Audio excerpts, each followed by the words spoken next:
my brother and sister too. You're never alone. I'm here for you. We are.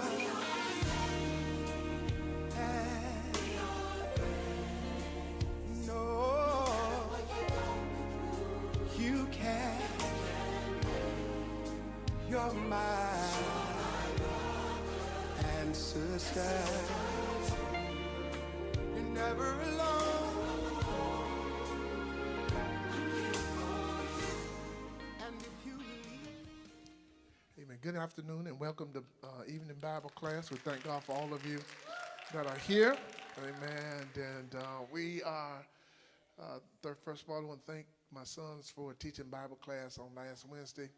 And continue to keep them in prayer and lift it up, that the Lord will continue to expand their knowledge and insight on the Word of God. And thank y'all for being so gracious to receive these young men.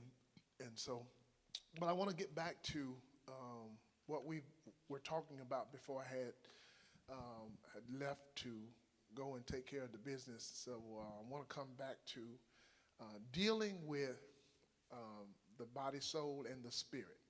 Okay, and we're gonna place our focus on the mind. Okay, the mind. Somebody shout the mind. Okay, that's what we're gonna focus on. And I was gonna use my presentation, but I didn't have time to set my stuff up.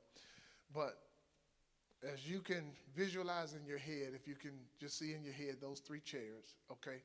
The one in the middle, all right, is where we're going to focus our attention on, the mind, okay? All right, you got the flesh on one side, you got the spirit on the other side, and the soul in the middle, okay? Because basically, when you deal with the mind, it encompasses a whole lot of things. It's the totality of who you are, okay?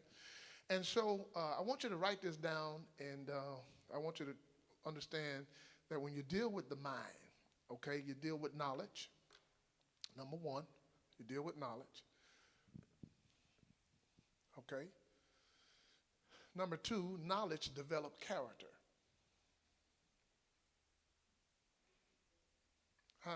Knowledge develops character. Number two is character.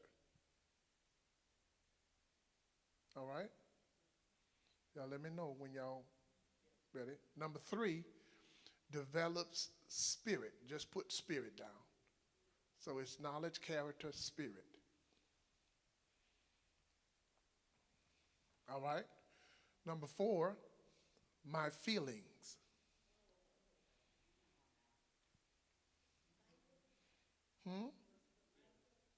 Yeah, my feelings. M-I, I'm saying M-Y, my. Okay, number five, my decisions.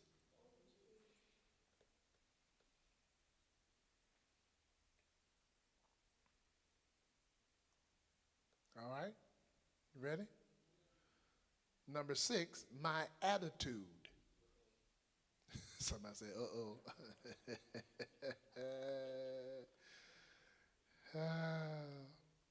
Okay.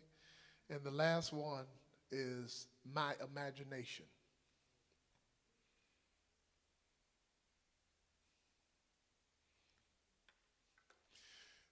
Yes, ma'am. Two is character. Okay. Now, I want to try to explain how all of this stuff functions. This is the mind. This is the compartments of the mind. When you talk about a person's soul, their mind, the totality of who they are, these are the most prevalent presentations of the mind. Number one, knowledge. Okay, number one, knowledge. Somebody shout knowledge. All right, you have to understand that everything starts with knowledge. Okay, knowledge is what actually creates one's character. Okay, and you have to understand that when your knowledge is that of God, it creates a godly character. Are y'all listening to me? Okay? And then number three, when you have a godly character, it creates a godly spirit or godly ambience or godly presentation. All right, spirit. You know, when you look at somebody and say, oh, something wrong with her spirit. Well, actually, what you're telling me is something is wrong with her character. Okay, because you can just about come across somebody and their presentation don't look too good.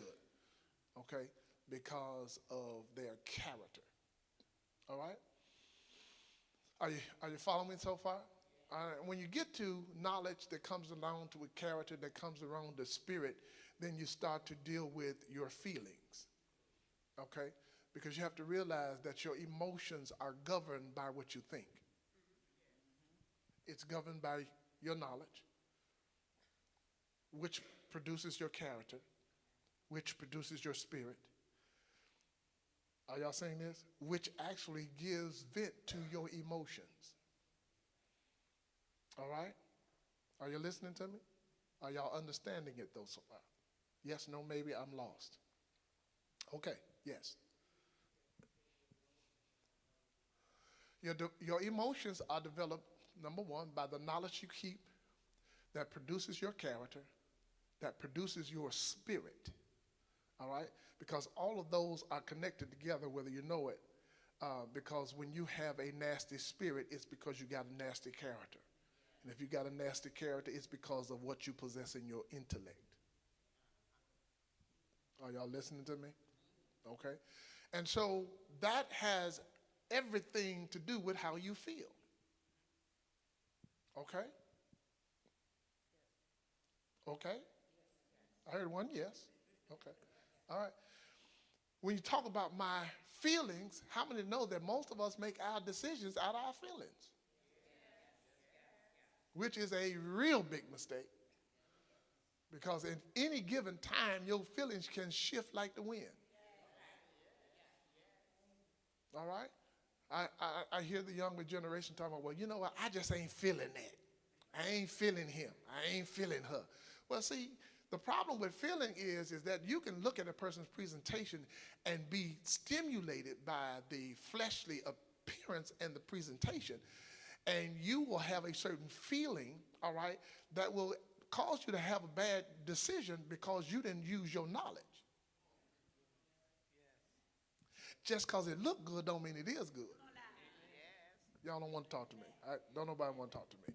Okay? We base our decision on who we're going to be with based on how they look. Never check the credit score. What we laughing at? You know? Huh? We never, girl, he sure smell good. Okay? Won't pay damn bill. Okay? You understand what I'm trying to get at? And we base everything off of physicality, and we don't really understand that knowledge. I'm not saying that feelings are not valid, but they shouldn't be your presentation by themselves. Your feelings should be coupled by your knowledge. Okay? Now, once you get the feeling, then you need to put some knowledge into this. Hey, you know, what's up with this? What's up with this guy? You know, how he treat his mama.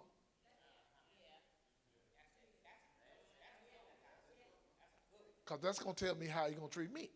If he got any respect for his mama, well, if he ain't got no respect for his mama, guess what? He ain't got no respect for women, period. Okay, and so the point I'm trying to make for y'all is all of this stuff is connected, okay? And that's what I'm trying to get for you to understand. And how many know that when you start making decisions, it becomes your disposition or your attitude. And that attitude is something that you carry with you day to day. You understand what I'm saying? Yes, no, maybe? Okay, all right. And the last one I want to talk about is my imagination. This is the part of the brain that has the power to create visualization that has nothing to do with your reality. This is the part of your mind that you can either allow God to possess and allow you to have faith, or you can let the devil possess it and he'll run you crazy. Are you listening to what I'm saying? Because your imagination has the power to create and see things all right, physical and things of that nature that's not attached to your surroundings. You can create in your mind, in your imagination, things that ain't got nothing to do with where you are. And if your imagination is not under the auspices of the Holy Spirit, the devil will use it to drive you crazy. Some of you don't understand that the reason that jealousy and envy becomes such a powerful tool in your life is simply because when you are in a relationship with somebody, all you got to do is hear something that don't sound right. And your imagination takes over. Everything you don't tell them, they will find information to fill that place. Y'all ain't gonna talk to me. Y'all ain't gonna talk to me. All right? And that's why they end up busting your car windows out. Okay? Because they allowed their imagination to go too far. Okay? Now, you just proved to me why I didn't want to be bothered with you in the first place. See? Yeah. See? Tell somebody, say, but a person with class won't go that far. Because even though, my imagination sometimes get the best of me, okay, I will go and talk to the Lord about it. And tell somebody, say, and when you give your imagination to God, he can help you understand that anybody that don't treat you like the queen you are, you don't need to be bothered with. Anybody that don't teach you like the queen or the king you are, you don't need to be bothered with. Okay? And tell somebody, saying that's why you have to take your imagination and present it to God. Okay? Now, I went through that very slowly because I want y'all to understand the totality of the mind and what it presents. Okay? Yes, you had a hand, mother? No. You take it to the Lord. Yes, ma'am. Take it. No, don't take it to nobody else because their imagination is just as messed up as yours. Okay? Tell somebody, say, counsel of the ungodly, okay, will mess you up every time. Okay? Take your mind to God. Okay? Yes, ma'am. Pastor, you were speaking about the body, soul, and spirit. Yes, ma'am. And that's where I've been. Okay. And I recently had a family member that I don't even talk to, no reason or anything. And I saw that family because I had death in the family on their side. Yes, ma'am. And I was so happy to hear from this person. And I said, hey. And all I heard on the other end of the phone was yelling, screaming, what they want to do to me, all of this stuff. And I'm standing there and I'm thinking about what you spoke of, so I'm holding my composure. That's correct. Trying to figure out, I'm like thinking, I hear her, but I'm thinking, okay, Lord, how should I handle this? Absolutely. See, now you just got God involved. When you say, God, how shall I handle this? See what I'm saying? Most of the time, we just respond from our flesh. You see what I'm saying? Yes. But when you allow the knowledge that you have of God to engage you before you open your mouth, you just allowed God to be applied to your situation. Do you understand what I'm saying? Yes. Okay. Yes. Go ahead, sweetheart. That was the thing because of what you spoke of. Yes, ma'am. That helped me. Yes, ma'am. And I did speak in my mind, God, how shall I handle this? Because I didn't feel anything like I usually do. Yes, ma'am. But I got a little bit of response. I wanted to respond, but I was like, no. And so when I spoke to that person, I spoke to that person with love. Bingo. And just ignore. And I told that person, when I see you, I'm going to give you a hug. That's correct. That is correct. And everything was okay, but I'm just like, oh, my God. So when you saw her and gave her a hug, what happened? She didn't respond. She calmed down. Yes, ma'am. She calmed down. See, somebody give God a hand clap of praise. Because if you'd have threw wood on that fire, it'd have still been burning. Yes. Okay? Yes. And see, and that's all I'm trying to teach us, and I'm hoping, people get this. I didn't put the chairs up here because I didn't have time because I was running behind, okay? But I'm talking about the chair in the middle. For those of you that just walked in and you might have to kind of sneak up next to somebody and get the notes that I've already covered because I can't go back over all that stuff again, okay? And so I want you to understand how that stuff works, okay? Because when it comes to the mind, You need to know that everything you process go through your mind. Are you listening to me? Okay? You can't function without it. Are you listening to me? Now watch this. Let me show you. Let me show you what's happening. If you go back to the garden, all right, and you see how the devil attacked Adam and Eve. He attacked their mind. Watch this. But he attacked their mind by corrupting their knowledge. That's true. That's right. I wish y'all could see this. I wish y'all could see this. Because Adam and Eve was made in the image of God, right? They were made to reflect the glory of God. And when the devil attacked, he didn't attack their spirit. Do you understand? He attacked or corrupted their knowledge. Because when you corrupt knowledge, you corrupt character. When you corrupt character, you corrupt spirit. When you corrupt spirit, you corrupt. I gave it all to you. When you corrupt character, you corrupt spirit. When you corrupt spirit, you corrupt what? Feelings and emotions. When you corrupt feelings and emotion, you corrupt decisions. When you corrupt decisions, you corrupt attitudes. When you corrupt attitudes, you corrupt. All right, and tell somebody, I say, now just because he got into my head, he's messed up my whole disposition. Yes. And that's why you walking around here and can't speak to people in church, because somebody done got in your head. Yes.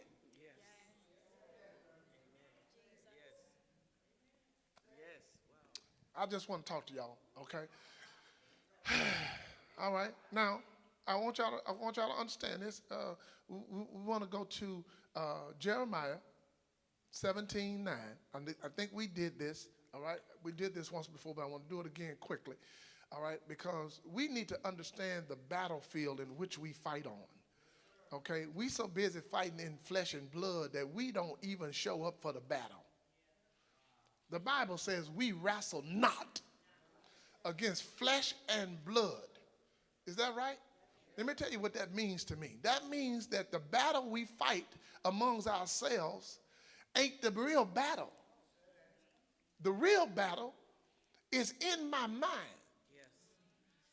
That's where the spirit resides.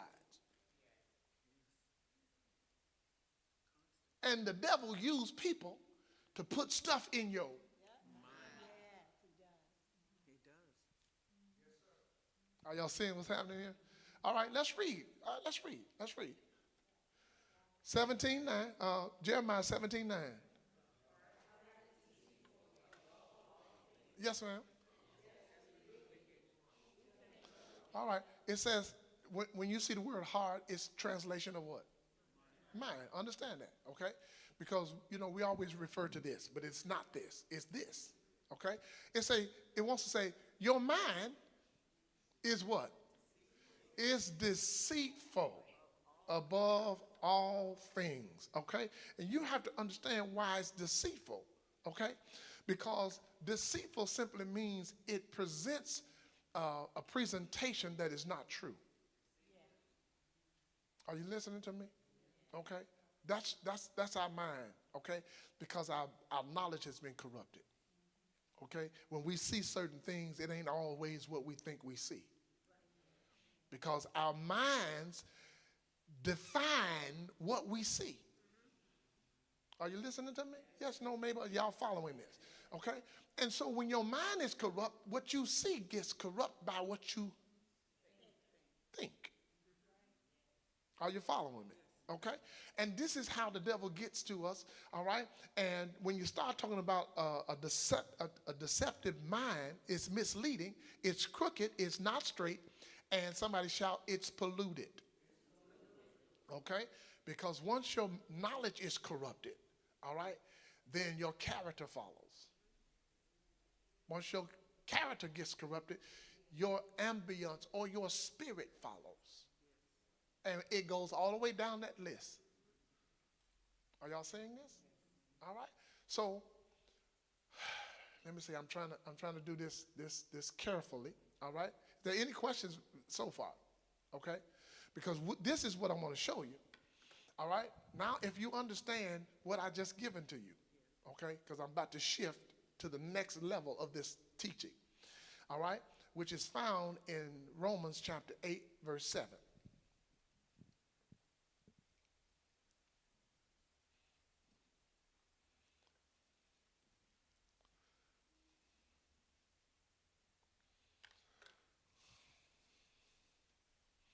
And when you got there, just shout, I'm there. All right.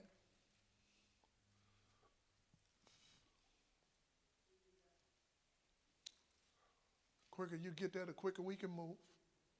Romans chapter 8, verse 7. You got it? All right. Can we read it together? Let's read.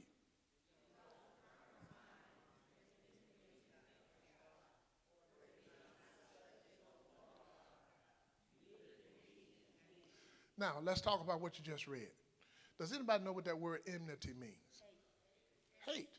So read it back to me and plug in that word.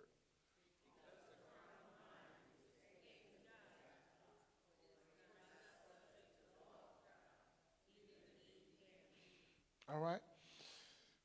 And y'all, the simplest way to define carnal mind is simply the knowledge that you have that don't contain God. Yes, ma'am. Okay? When you do not have godly knowledge, you have what we call a carnal mind, because the knowledge you get is all concerned about physical stuff. Wow. Okay. Do you understand?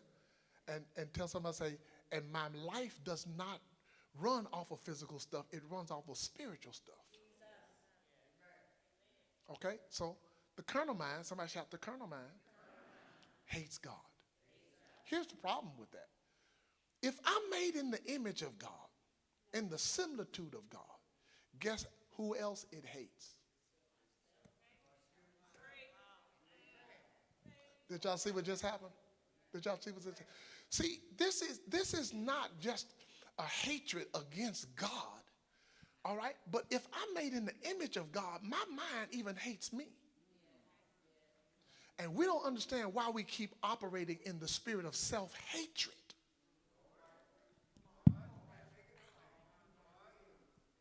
Do you follow me? And we don't see it. Let me tell somebody, say, this is why we don't see it. I need y'all to talk to me. Because I have been like this so long, it's become my normal. I'm used to being abused. I'm used to being talked to any kind of way. I'm used to having these feelings. I'm used to people feeling that way about me.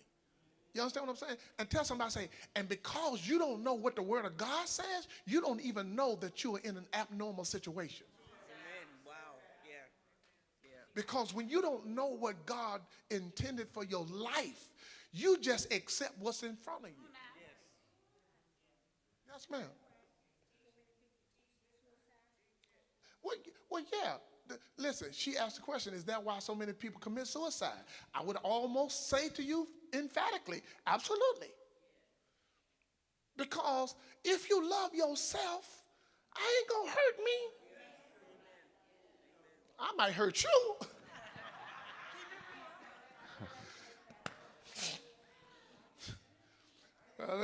You know, that was one of them comedian jokes, right? But here's the truth about it. When I love me, I have the power to love you. So even when I love me, I won't even hurt you. Do you understand what I'm saying? Because the power to love yourself gives you the power to love other people. Okay, and this is what I'm trying to help you understand. Most of us don't even realize that the reason we're so mean and selfish is because we mean and selfish to ourselves. We can't stand what we look in the mirror to. Oh, yes, sir. Oh, no, I was going to say, based off of everything that we go through in life, that reason why we feel the way we do, one, is because we allow life to break us and we remain broken. Yes, and then once everything that we see, we always interpret from perception through broken filters of our emotions. Bingo. So when like, for example, I was just last week, I was with a friend of mine, and we saw one of my frat brothers with another woman. And her automatic I can't believe he doing that to her. I said, wait a minute, hold on. You don't even know who that person is. It could be a sister, cousin, Nephew, automatically. niece, Literally. just automatic. See what I mean? Automatically, she went straight to the negative. Tell somebody, say, broken. Broken. She automatically went to the negative because too often as when we think we're giving a perspective, we're actually giving a perception based off of broken filters of emotions, because when we look at ourselves, Somebody we give don't God like a what we hand clap see. of praise in the house. Somebody help me praise Jesus. I don't know if y'all understood all of that, but I hope somebody got it. Okay, tell somebody, say, just broken. Just broken. Okay, and because you're broken, you jump to conclusions. You don't even know what the situation is. Tell somebody, say, and that's how we live our lives. It is. Broken. Yeah. And you know the bad part about being broken? You won't even come to get fixed. Come on now. Jesus. Broken, but not here. Come on, talk to me. Come on, Just talk like to this me. morning, we was having a conversation about siblings. And I was letting the young lady know that I have a sister that tell me all the time she can't stand me. But I knew better than that. So I pray for her every day. That's correct. I can talk to her on the phone now, and I can tell her I love her, and she'll say I love you. Absolutely. My sister and them tell me, how do you talk to her? I said, because she loves me, because I love her. Absolutely. But I take her to God. I don't try to Absolutely. talk to her on my own. Absolutely. You know. Absolutely. And I guess what I need for us to understand more than anything else is that we operate out of the spirit of self-hatred. All right? We won't admit it because, well, let me take that back. Not that we won't admit it, it's that it becomes so normal to us. They don't even know it exists. You follow what I'm saying? And so this is what I'm trying to help you understand is the reason we are so hostile towards each other. It's because we're hostile towards ourselves. See, I can't give you what I don't already possess. If I'm hostile, all I got to give you is hostility. That's right. Are y'all listening to me? If I'm broken, all I got to give to you is, if I'm angry, all I got to give to you is, you know what I'm saying? Whatever I possess, it's all I got to offer. Are y'all listening to me? All right? And so if the carnal mind is enmity toward God, the carnal mind hates you as well. And tell somebody, and the only solution to this brokenness, to this hatred, is a renewed mind. I wish I could help y'all. Tell somebody, say, a renewed mind. And folk come to church, they want to get saved, but they don't want to get renewed. Everybody want to get saved because they don't want to go to hell. Tell somebody, say, how about you not going to hell, but you living in it? Come on now. Jesus. Jesus. Wow. Wow. Yeah, it's true. It's true. Okay? You are living in a personal hell because of the hatred that you carry for yourself, and that hatred is spewed on everybody around you. That's why nobody want to deal with you. Because they already know what comes with dealing with you. Yes, ma'am, I'm listening. But you just probably hate what they do. Is there a difference there? You don't like what they do. That's a difficult place, Miss Cynthia.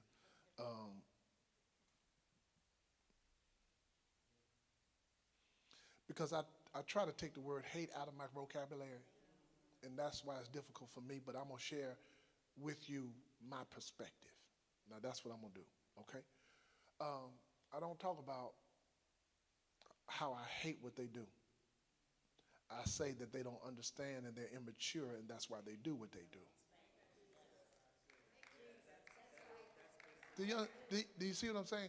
And that keeps me from talking about hate, because I don't want to hate nothing. Are y'all listening to me? Tell somebody, say, I don't want to hate nothing. I don't hate nothing. Okay? Listen, because it's not the character of God. Are y'all listening to me? Okay? The only thing I can't stand, and I don't even use the word hate, is sin. Okay. You understand what I'm saying? But I don't use the word hate because I want to take that out of my vocabulary. Anytime I open my mouth, I don't want to use the word hate because the word hate is the opposite of God. I ain't trying to be on the opposite side of God. So I choose my words wisely. Okay? So that's my perspective, Miss Cynthia. Yes. So my thing is, can you love too much? Because people say you move too much in love, and they can't understand that that's the way I move. Okay. So my question is it that you love too much or you love too much for them? Because for me to move in love is what I am. It's But when it makes other people uncomfortable, it ain't really you moving too much in love. It's you moving too much in love for me. Because you make me uncomfortable. Because I should be doing the same thing you're doing. it's that part then. It's that part. It's that part. That part.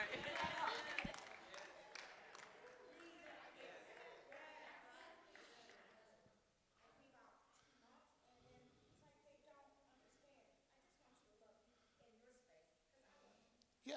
Well, I mean, and that's what God has called us. He called us to love one another, period. All right? And I think that the biggest confusion of love is who he is. Okay? Because we think that love is an emotion. Somebody shout, love is a person. And I seek to serve him every day of my life. All right? Because for me to worship and to love God helps me to love people that don't even love themselves. No, ma'am. Because, listen, most of us don't love ourselves because we're still dealing with the spirit of hostility. Are y'all listening to me? We're dealing with the spirit of hostility, hatred, self-hatred is what I call it. All right? And we don't realize that we operate in that spirit because we don't read the Bible enough to really see what God intended versus what we become. Are you listening to me? I'm trying to go somewhere in a minute. Yes. Talk in there so they can hear you. Is it on? It's not on. I didn't. Okay. Identify There it is. to what the young lady said, because about maybe a year or so ago, you know, my first name is Lavetta. I didn't know until I got grown that it meant love. And when she said love too much, it hurts sometimes, like you say, when you're loving too much towards them. I didn't understand, and I was asking God, like, you know, it hurts. Why I keep on coming back to them and reaching out? And he laid on my heart that it ain't you, it's me loving them through. Absolutely. Absolutely. So it kind of made me get a little relieved about when if they uncomfortable or when I keep getting hurt. Because I'm like, why I keep on being the one, God, have to say I'm sorry and want to make peace with them. But I remember last week when we was in Bible study, we said love want to fix things. It does. Love want to try to make the peace. So I realized it ain't so much me loving you, because I told my daughter, God made me do this because I really don't want to do it for you because the way you act. But I could really identify with what she said. Yes, It ma'am. helped to stop me from feeling so like uncomfortable with it. You know, like, why I gotta go back when I heard what you said. Now I know why I go back, because it ain't me. It's God loving you through me. That's correct. Amen. All right, very good. And I hope y'all heard. I heard because some of us are rebellious, and so when God tried to love other people through you, you say, I ain't doing that. Oh, come on, man, come on. How many times the Lord say, go apologize? Say, I ain't saying that. Tell somebody, say, listen. Wisdom of life says sometimes you have to apologize even when you ain't wrong. Because if your ultimate goal is to restore the relationship, does it matter what you have to sacrifice to do it? But you'll hold on to your own pride and won't part your lips and say nothing, okay? Because it's more about you than it is about the relationship. Are y'all listening to what I'm saying? Okay, and that's why some of y'all single right now. I'm talking to the people on the camera over there. I ain't talking to nobody in here. I'm talking about the people out there, okay? And so, because, you know, people will mess up and never come back to apologize. Did y'all hear what I said? They will mess up, and they know they messed up, and never will come back to say, you know what? I apologize. Okay? Because that pride that's within us, all right, just keeps us from submitting to the power and the unction of God's Spirit. All right? So here's what I want to do. All right? So tell somebody, say, we got to have a renewed mind. Okay? Because that's going to be the only way we're going to be able to fix this self-hatred. Okay? And so what I want to do is, very quickly, I want to do this, if I can do it, and find my notes. Okay? Oh, boy. Okay. I want you to read Isaiah 26:3. Okay? I want y'all to do, we're going to do this quickly, and my time just goes so fast. Jesus, pray for me. All right.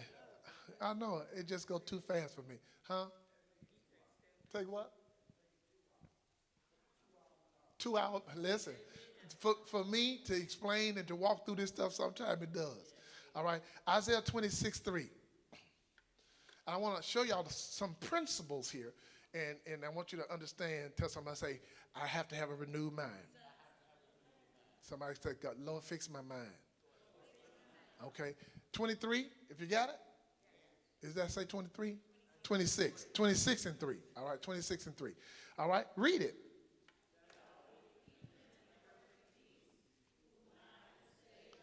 All right. Now watch this. Thou wilt keep him in perfect peace. Now what's the criteria? Whose mind is what? Stayed on him. Do you understand what it means to be stayed on him? Huh? To be focused on God. Tell somebody, say, peace is not the absence of trouble. Okay? Because trouble is going to be a part of the fabric of your life. Tell somebody, say, peace is when I know God. Because no matter what trouble comes, I got a God that can handle all my troubles. That's what gives me peace. And people wondering why, how can you be so cool in a situation like this? Because I believe God. Do y'all hear what I'm saying? Tell somebody, say, your power and walk with God has everything to do with where your mind is.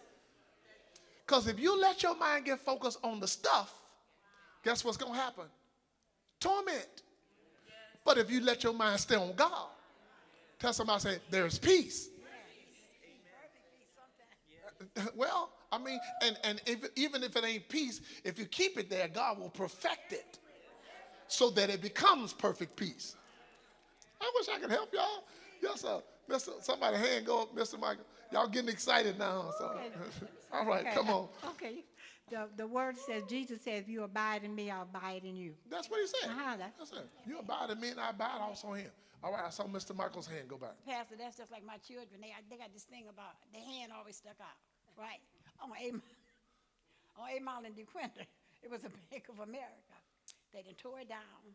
They done leveled the ground. They done did everything. So my kids called me back, and I told them, my son, go pick your sister up, and y'all come together. Uh-huh. I gave them an old debit card. And I said, you have to go to the bank on 8 Mile in DeQuinter. They called me. They called me back and told me, Ma, that bank ain't there no more. I said, see, your bank is closed down. So your bank has closed down. Okay. All right, we got one more comment, then we're going to try to move. I'm trying to get through. It's 12:38. Mr. Michael. Pastor, you answered the question before I got a chance to say it, because Okay. when it said that you keep your mind on God, and that's something that I try to do seriously daily.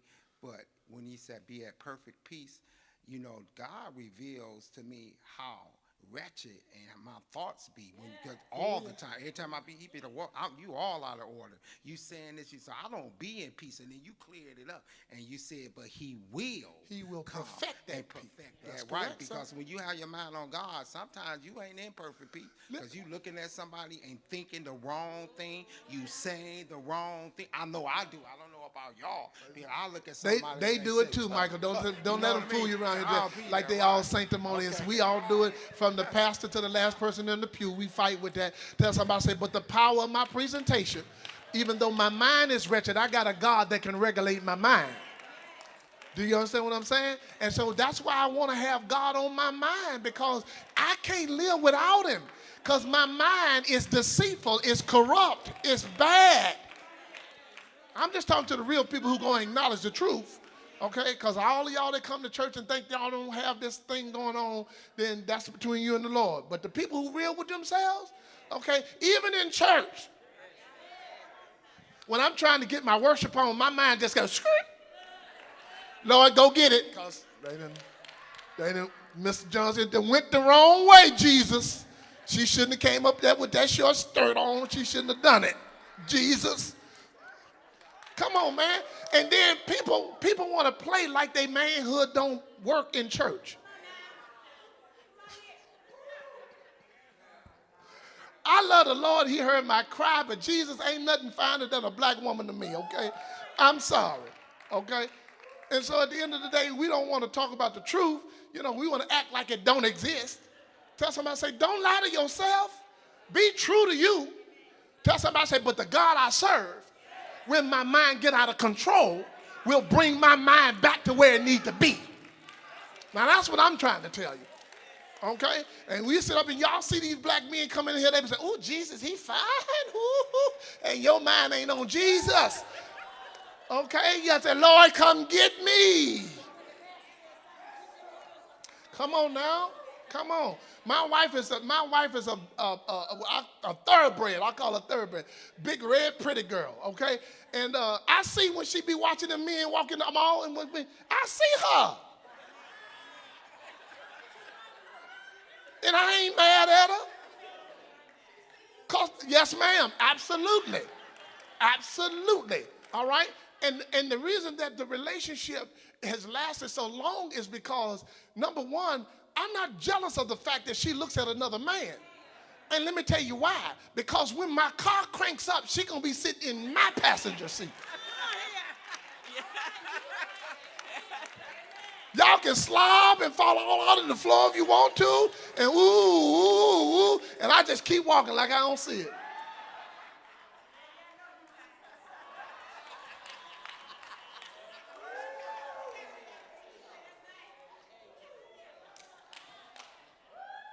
Come on, man, let's be honest with you. Let me deal with this Bible. Okay, you got, let's tell somebody, say, you got all this jealous spirits. All right? Tell somebody, say, it's because you don't have no confidence in you. Are y'all listening to me? And so you will let your imagination run. Okay, come on. And you know, Pastor, when we were younger, we would go out to the clubs. I might as well tell the truth. I was at the club too. And my husband dances every record. The man just loves to dance. I would line him up dances. And my girlfriend said, why you do that? I said, he ain't crazy. No. He wants to dance. When that car crank up, I'm in the car. Hello. And he could twist all around out there, but when he came home with me. See, so you got to be confident in you. You got to be. You got to be confident with you. I'm telling you, and you make issues that ain't really an issue. Okay, over stupid stuff. Okay, sure, I ain't trying to fight all the way home, and then tell somebody, say, and then when I get home, I can't get what I need. Because we done fought all the way home. Tell somebody, say, the devil is a lie.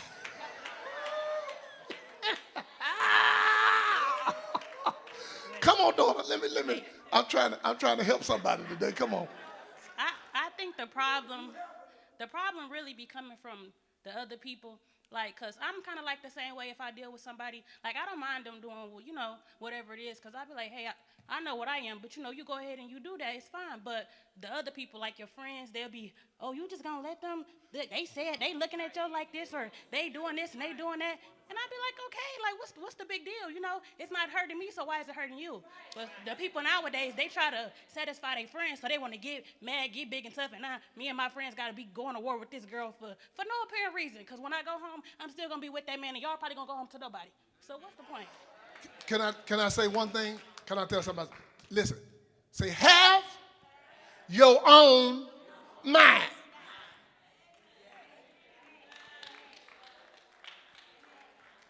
Okay?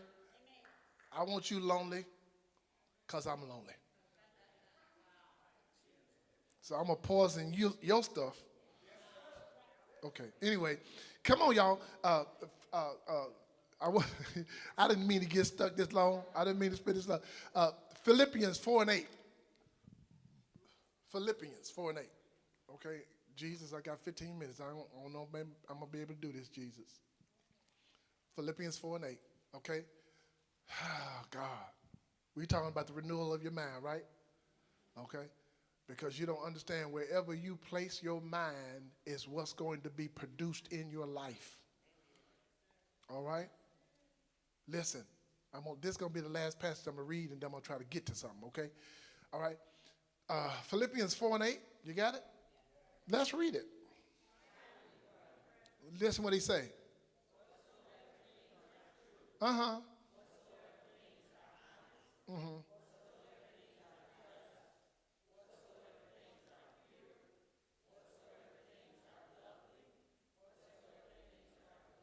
Uh-huh. What did he say? Somebody shout, think on these things. The principle here is wherever you hang your mind is what's going to be produced in your life. Are y'all listening to me? And so if your mind is filled with carnal knowledge and ain't got much godly knowledge, guess where your mind is going to hang out? In a carnal mind. Tell somebody, say, and you become your own torment. All right? Y'all watch this. Watch this.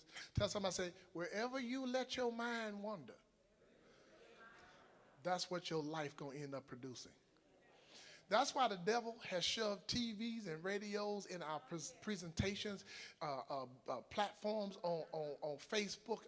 And so, because he knows whatever you receive, it's going to end up producing fruit. Okay? We don't see it because we ain't looking for it. We just trying to survive in the world. But you don't understand what the devil is doing to all of us, and you got to be smart enough to take your mind and hang it in the right place. All right? Listen, Jesus was talking in Matthew chapter 6. He says, take no thought for your life. Now, that's a strong statement. Hear me.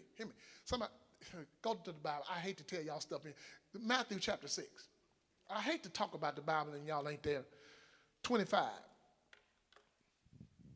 Because I want y'all to understand Jesus' position here, or what I'm understanding his position to be. And I'm not going to go through the whole thing. Y'all read it when y'all get home, because I need y'all to understand what his arguments are. But I want you to hear his opening statement. All right? 6:25, right? Somebody read it.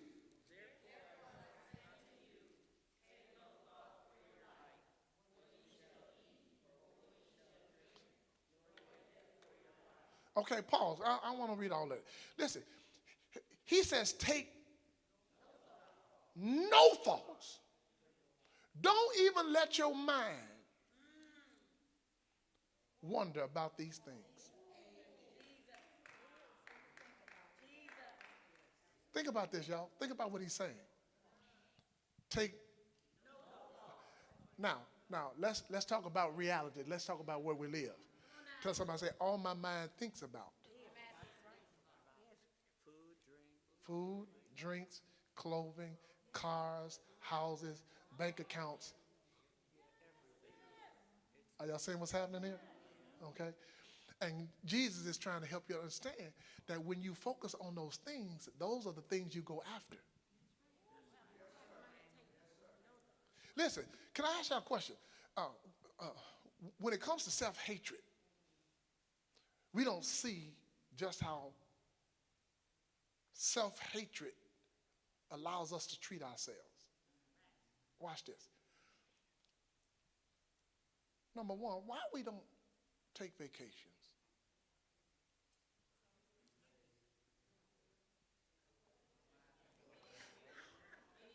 You got it? And you can lie and say you ain't got the money. Come on here. Tell somebody, say, you got money for whatever you want. Come on, let's talk truth. Tell somebody, say, maybe because back in my head, I don't deserve one. Why don't you, watch this, rest yourself? Come on, let's talk. Why don't you do that? Because you do deserve it to be rested. Why won't we do that? Tell somebody, say, maybe because self-hatred. Because when I love me, I got to take care of me. And tell somebody, say, and it sounds selfish, but it's called self-preservation. I can't fill an empty cup if I'm an empty pitcher.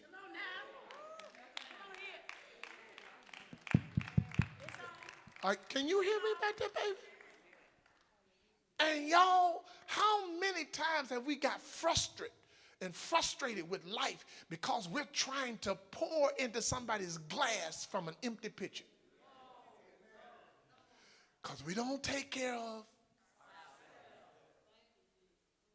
And maybe we don't take care of ourselves because self-hatred keeps popping up. Are y'all listening to me? Okay. Watch this, y'all. Let me see if I can do this. And he said, take no thought. He said, don't do it. He said, don't even worry about that stuff. And then y'all read the argument. He said, if I feed the little birds in the air, ain't you more valuable than a bird? If I feed the birds, ain't you more? Won't I feed you? If I clothe the lilies in the valley, ain't you more important than them? I want y'all to read his arguments, all right? Because what he wants you to understand is that while you are consumed with life, he's saying, I got that. And the question is, do you trust that when I tell you I got it, I got it? Which means that if I believe he got it, I ain't got to worry about it.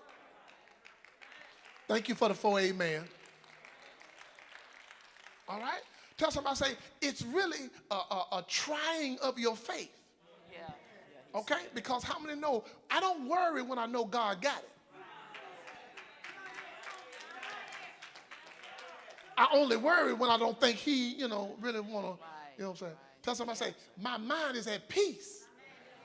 When I know God has the ability and he will handle this stuff. Are y'all listening to me? I'm talking to somebody right now. Okay? Somebody get ready to say something. So that walking by faith, Okay? Yeah. trusting no doubt. in the Lord. Absolutely. That's the only way to walk. The just shall live by faith. And this is what I'm trying to get us to understand more than anything else. Okay? And so I want you to see this because tell somebody, say, wherever you set your mind is what's going to be produced as fruit in your life. So a man thinketh, so is he. Tell somebody, say, when you look back at your life is a product of what was in your head. And that's why the devil keeps coming out to your mind. He keeps trying to corrupt your knowledge. And tell somebody, say, now the only way to correct that behavior is that you got to renew. Watch this. Go to Romans chapter 12. I'm Lord help us. It's already chapter 12, verse 2.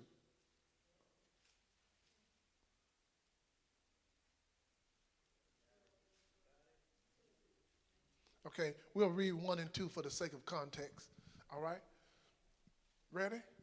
1 and 2, chapter 12, 1 and 2.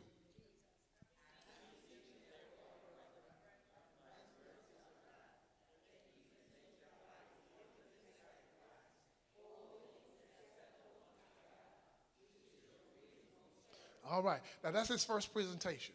He's saying, I want you to take this thing, this fleshly thing, and present it. Tell somebody, say, a living sacrifice. Now you understand that a sacrifice ain't a sacrifice till it dies. So he just did what we call the conundrum. He says, I want you to be a living dead. Oxymoron, a living dead. I'm alive to God, but dead to myself. Because it's the only way I can live holy. Except, it's in your Bible right there. Read it. No, go back and say, present your body holy and acceptable unto God, which is your what? Reasonable service. And the only way I can do that is to live unto God and die to myself. That's a living. No doubt about it. No doubt about it. Okay? Yes, sir. And when he said, I am crucified with Christ, Daily? nevertheless I live. Yes, Ye sir. not I, but Christ lives in me. Lives in me? That's the reflecting that scripture. That's same. Okay. It ties together. Right, okay, thank you. So watch this, y'all. Watch this. Y'all ready for verse 2? Watch what he says. All right. In other words, don't allow the world to force you into something that you have not been created to perform. I'm paraphrasing it for you, okay? Because that word, it means cookie cutter. It means don't just be something that is cut out of the cookie dough by something that keeps creating the same thing over and over again. All right? Tell somebody, say, and the problem is that we were all sanctified before we ever got here. Y'all read it, write it down. Jeremiah 1 and 5. Before I formed thee in the womb, I knew thee. And before thou comest out of the womb, I sanctified thee and ordained thee. And so what that means is I came out separated. Ain't nobody gonna talk to me. Tell somebody, say, I came out set apart. I came out set apart for God's service, which means that if I'm already set apart, I can't fit in. Come on now. Do you understand what I'm saying? And y'all, watch this. How many people can honestly admit that we have given away our personal identity to try to fit in with people that don't even like us? Come on, man. Let's talk truth. All right? They don't like us. They just want to use us. All right? And we sacrifice our personal identities just to fit in with people.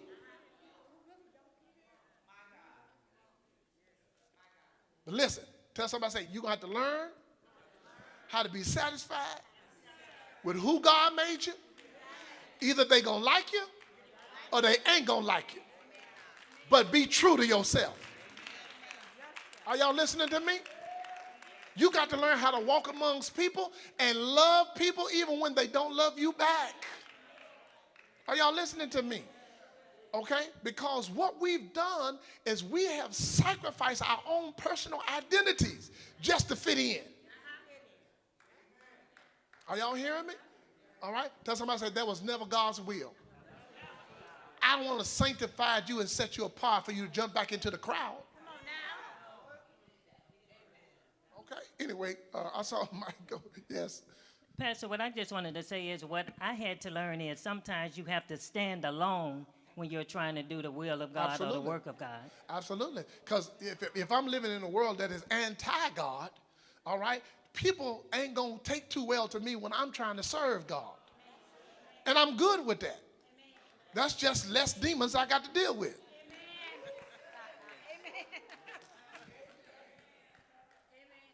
Y'all think y'all doing me a harm when y'all tell me, I said, I ain't going to be bothered with him. Thank you. People think they hurting you with telling me, you know what, I'm done with her. Well, thank you. That's just one liability I don't have to get rid of.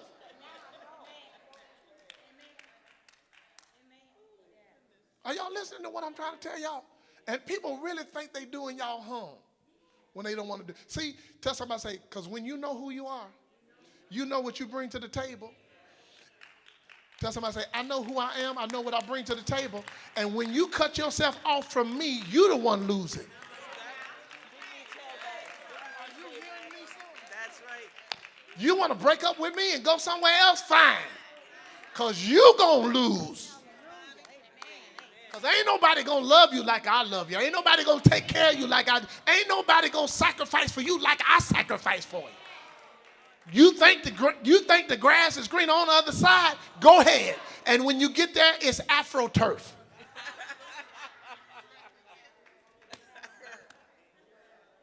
Now, I know we laughing, Miss Pat.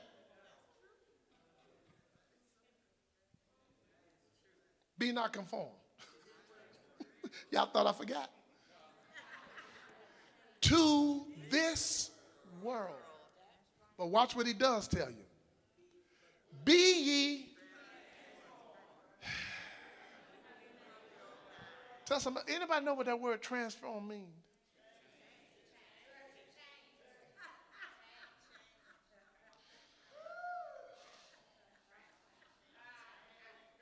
Listen. I just got this imagery in my head, right? Anybody seen Transformers? Transformers. Watch this. In one of those movies, I don't know what. I don't keep up with all, but just watch them every once in a while. In those movies, he's a Volkswagen, just a beat up old Volkswagen. All right, it's barely running. All right, and when you look at it, say, I don't like it. It's an ugly little car. All right, and all of a sudden, then when the stress signal comes, he transforms. And he turns into a mighty fighting warrior. Okay? From a little Volkswagen. All right? Y'all watch this. Tell somebody, say, you keep seeing yourself as the Volkswagen. And don't know that you are, when you transform, the mighty fighting warrior. Okay? Because listen, tell somebody, say, when you operate in self-hatred, you think little of yourself.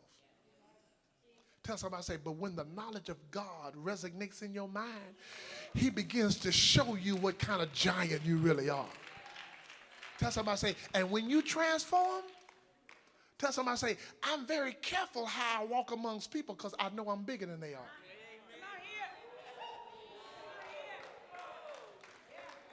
I don't step on a little person because I know my feet big. So I choose my steps carefully. Are y'all understand what I'm saying? Tell somebody, say, and when you have the love of God in your life, you ain't trying to hurt nobody. Tell somebody, say, I can't help, I'm a giant. I said, I can't help, I'm a giant. But I can use this status to help everybody that's in my presence. Come on, talk to me, y'all. All right? Yes. I was just going to say real quick, it's hard to be a warrior when you're a warrior. A warrior? When you're WA, it's hard to be WA when you WO. Yeah, well, yeah, warrior. Okay, listen, man, if you only knew who you were. And tell somebody, say, and that's what transformation happens. Tell somebody, say, because God started to take the knowledge that has corrupted your disposition and begin to refresh you and show you what I made you to be and not what you've become.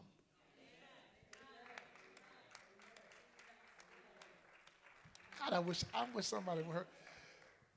And so when your mind is renewed, tell somebody, say, you're transformed. You ain't nothing what people thought you was. Okay? And tell somebody, say, and the only way to transform is that you got to get the knowledge of God where it need to be. Okay? And nobody really wants to fight that battle because we don't understand that the battle we fight is a spiritual battle. Okay? We walking around here intimidated by people. We won't stretch out on our dreams because we're intimidated. We're afraid. We're walking in fear. You know what I'm saying? And it's all because you don't know who you are. Okay? Tell somebody, say, when you read this Bible and begin to understand that the day you came into the world, you was ordained and set apart for God's usage. I tell somebody, say, I ain't nothing but a hammer. But you put me in God's hands, I'll build another house. Do y'all understand what I'm saying? I ain't nothing by myself. But if you put me in God's hands, I'll do things that nobody else has ever accomplished. Not because of who I am, but because of whose hands I'm in. Are y'all listening to me? Listen, tell somebody, say, I ain't nothing. Okay? But tell somebody, say, but when you put me in God's hands, I can accomplish anything. Follow what I'm trying to tell you? Because it's really, tell somebody, say, when you come to know who you are, it's not an arrogant presentation. It's not that you're so full of yourself that you think you're better than everybody else. All right? Tell somebody, say, I just know that I am the instrument of God, and when he chooses to use me, we do great things.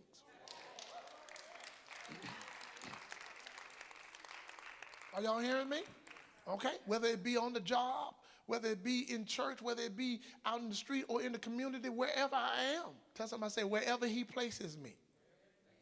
Okay? We do great things. Okay? Yes, sir. But Pastor, they don't see God, they see you. Yes, sir. That's exactly right. And that's the thing. That's they the don't thing. understand that the hand that's holding you, they can't see that. No, sir. No, sir. No, sir. And that's why we have to be very, very quickly to tell people, it ain't me. It's the God that got me. You think I'm nice? No, it ain't me. Tell somebody, let the Lord take his hands off of me. Then you're going to really see who I am. Okay, you think the pastor all nice? Don't believe that hype, okay? Tell somebody, say, only reason you see the way I am is because God's got his hands on me. Because some of y'all, I want to cuss out in 3 different languages. Okay? But I know that ain't going to reflect the character of God, so I just refrain from doing it. Okay? Realize one thing, you belong to God, and I have to let God take you through your process just like he took me through mine. Because guess what, y'all? I ain't always been here. Tell somebody, say, listen, whatever level of maturity that I am operating in right now, I have not always had this maturity. God had to take me through the process just like he's taking everybody else through the process. And tell somebody, say, and we can't be so doggone arrogant that we look down on somebody else's process. Everybody got to go through it in order to get to it. Are y'all saying what I'm saying? Okay? And that's why we have to love each other and pray for one another, because this process can be a tedious process. Because sometimes, she gone now. Tell somebody, God has to break you in order to make you. Okay? I got to close because I know my wife got to leave here in a minute. But I'm studying for, when the Lord finally lets me get back up and preach. This feeding of 5,000, and I want y'all to. I'm gonna share this with you. Is that Jesus has 2 fish, 5 pieces of bread, has over 10,000 people to feed, right? How do you do that? Tell somebody, say, by multiplication. Multiplication. In other words, Miss Shirley, the only way to do that is that when I break the bread and give it to my disciples, it returns whole in my hand.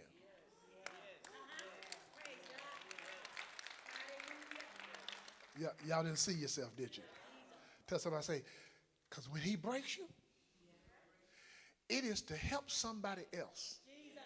But tell your neighbor, say, but if you stay in his hands, he'll make you whole again. Come on now.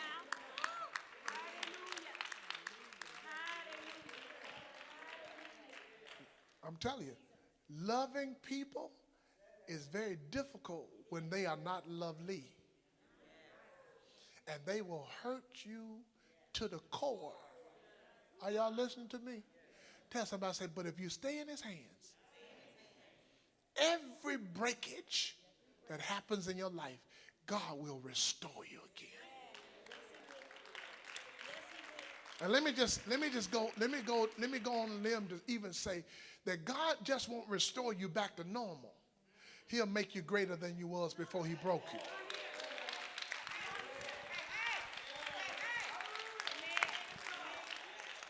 Listen.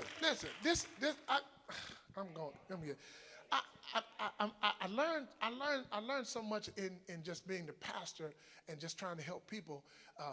And one of the things that hinders our growth, y'all hear me when I tell you this, and I'm trying to be done. One of the things that hinders our growth is that when something dramatic happens in our life, is very much tragedy. What we go to look for is normal, because we want to just get back to normal. All right? Pandemic happens, and everybody trying to get back. Listen, understand this one principle. Anytime you have life to happen to you, you never go back to being normal. Because to go back to being normal means you ain't growing. Tell somebody, say, growth comes from the fact that when you experience life, tragedies, heartache, tribulation, when you come back, it's a new normal. Tell somebody, say, it's an adjustment that I got to learn how to deal with, because life be lifing. Tell somebody, say, but God is trying to teach us how to deal with life in a manner that when it happens, we are not shaken by it, because I've already been through it. Tell somebody, say, and you keep trying to go back to where you used to, the way you used to feel. Tell somebody, say, ain't gonna happen. You're gonna have to embrace the new normal. I say you're gonna have to embrace the new normal. Tell somebody, say, every day I'm growing, every day I'm getting better, and every day I'm maturing. Okay? There is never going to be a time when you're gonna go back to your normal. Okay? Because every time life happens to you, it changes you. And y'all watch this. It either changes for the better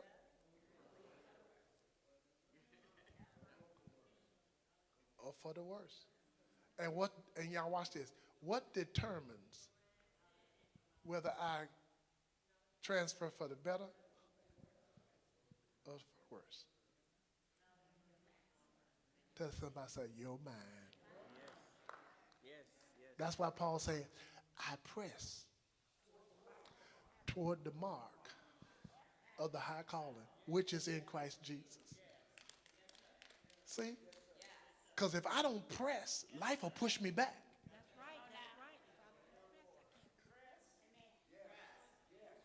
So I broken, but I sometimes confused, but see? Okay? So at the end of the day, y'all, you can either turn out to be better or you can turn out to be worse.